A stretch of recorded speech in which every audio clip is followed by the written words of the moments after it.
1965 है उसको रोक की जाए, उसके बाद में मेरिट प्लस बोनस 10, 20, 30 से आई जाए और 2026 के अंतर्गत ही विज्ञप्ति जारी करें, क्योंकि जो 2000 पहले निकली थी, 2013 में जो विज्ञप्ति निकली थी 18 में निकाली गई, 18 को रद्द करते करते 2023 में पूरी गई है। तो 10 साल के बीच में जो बच्चे 40 के हैं, 50 के हैं, वो तो 60 पार कर गए, उनकी नौकरियां कहाँ बची गई हैं? या अब जो ना संविदा पे लगे हुए हैं उनको 10-10 साल संविदा पे ना लगे हुए अल्प वेतन में काम कर रहे हैं, उन लोगों को वो तो परमानेंट के कभी फायदे ले ही नहीं पाएंगे, वो लोग अल्प वेतन में ही गुजारा करते रहेंगे। फिर सरकार की तरफ से ऐसे ना बयान मिलते हैं कि जो हमारे को तोड़ देते हैं कि ये हमसे पूछ के ऐसे हुए थे, तो ये सब गलत है।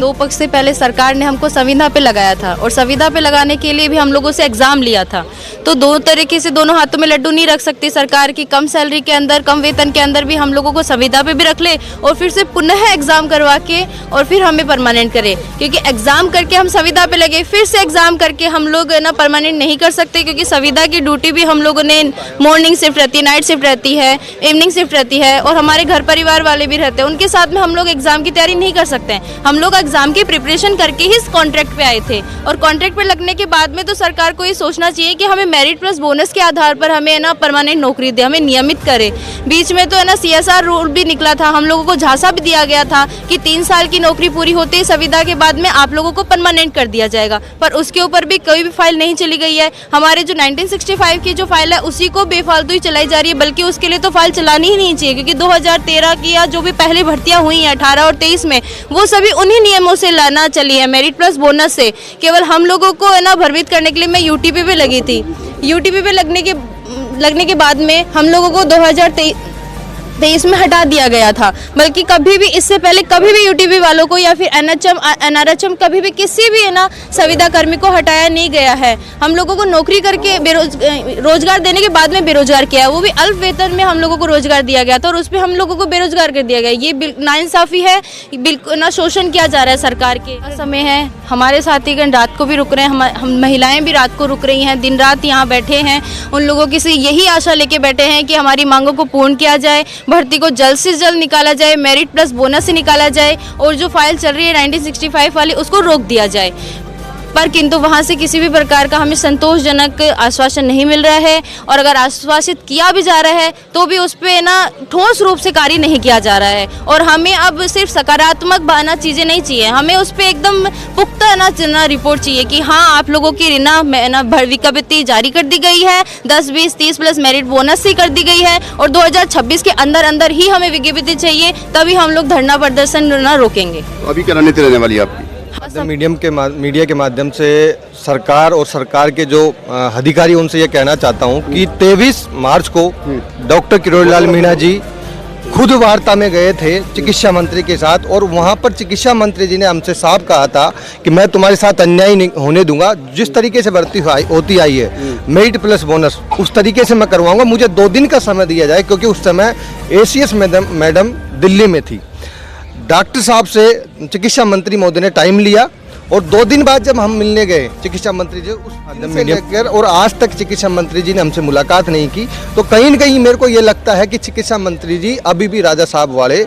उस विडम्बना में जो पूर्व में चलता था। ये जनता जनार्दन है, ये राजस्थान की जनता ने आपको वोट देकर विजय बनाया है और ये चिकित्सा मंत्री जब आपको पद दिया है तो पूरे राजस्थान के बच्चे जितने भी आपके स्वास्थ्य विभाग में संविदा कर्मचारी लगे हुए हैं इस आसाम में राजस्थान की जनता की सेवा कर रहे हैं, अल्प वेतन के अंदर अपना शोषण करवाकर कि सरकार ने जो नीति बढ़ाई है मेरिट प्लस बोनस की उसी के आधार पर भर्ती होगी और हम परमानेंट होंगे और हमारा जीवन सुधरेगा। लेकिन कहीं न कहीं सरकार के अंदर कुछ अधिकारी जो अपने आप को नेताओं से बड़ा मानते हैं, ब्यूरोक्रेसी इतनी हावी है कि कुछ कोचिंग के दलालों से मिलकर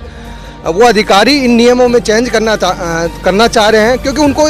गरीब बच्चों का जो जवान किसान शोषित पीड़ित वंचितों के जो ये बच्चे हैं जो नर्सिंग करते हैं, अपनी जमीन जायदाद गहने गिरवी उसी के आधार पर और अल्प वेतन में सरकार के कंधे से कंधा मिलकर राजस्थान की चिकित्सा व्यवस्था को मजबूत करते हैं। जिस तरीके से कोरोना में हम राजस्थान को नंबर 1 मॉडल बनाकर पूरे राज्य भारतवर्ष के अंदर सबसे नंबर 1 पर लाया था, उस समय सरकार ने फूल बरसाए, लेकिन जब अब सरकार की देने की बारी आ रही है तो सरकार के कुछ अधिकारी मिलकर, क्योंकि उनके बच्चे उनके पास मोटा पैसा है तो वो बाहर विदेशों में पढ़ते हैं। ये गरीब के बच्चे हैं जो जनता की सेवा के लिए, चाहे किसान कौम में ले लो, चाहे फौज में ले लो, चाहे पुलिस में ले लो, चाहे चिकित्सा के क्षेत्र में ले लो, ये सब गरीब परिवार के बच्चे हैं। जब इनकी लेने की बारी आती है तो कहीं न कहीं नेता पकड़ा देते हैं, कहीं न कहीं हक अधिकारी अपना पकड़ा देते हैं। लेकिन इस बार ये राजस्थान के जो बच्चे हैं जो 5 साल 7 साल से अल्प वेतन में सरकार का साथ कंधे से कंधा मिलाकर जन कल्याणकारी योजनाओं को गांव-गांव तक पहुंचा रहे हैं, अगर उनके भविष्य के साथ खिलवाड़ होता है तो पूरी राजस्थान की चिकित्सा व्यवस्था ठप करेंगे। इसमें हमारे साथ पूरे परमानेंट कर्मचारी भी हमारे साथ हैं। तो सरकार इस चीज़ को सोचते हुए करे कि जो वादा किया है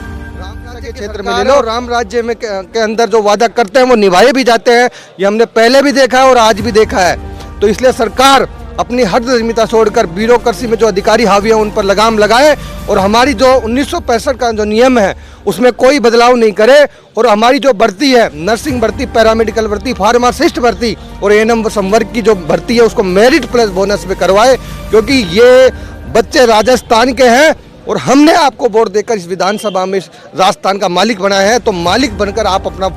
वादा निभाए, फर्ज निभाए। सरकार है और एएनएम में पैरामेडिकल के तमाम कर्मचारी यहाँ उपस्थित हुए हैं और हमारी मांगे कोई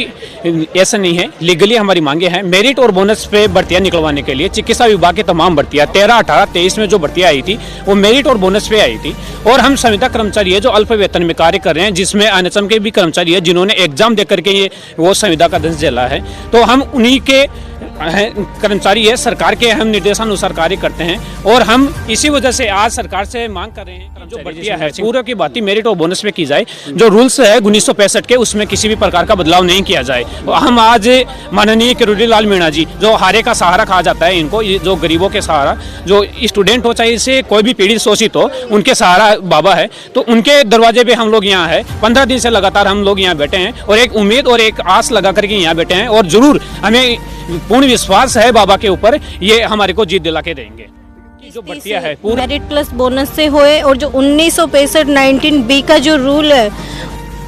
उसमें कोई संशोधन नहीं करा जाए और पूर्व की भांति 2013, 16, 18 और 2023 में जो भर्तियां हुई है मेरिट प्लस बोनस से उसी की तरह हमारे को भी परमानेंट किया जाए। माननीय मुख्यमंत्री जी से और राजा साहब गजेंद्र सिंह खींवसर जी से सिर्फ एक ही कहना है कि जो पूर्व की भांति हो रही है हमारी भर्तियां उसी तरीके से की जाए। और हम आशा ही नहीं पूर्ण उम्मीदों के साथ, पूर्ण विश्वास के साथ में यहाँ पे डॉक्टर किरोड़ी लाल मीणा जी के निवास स्थान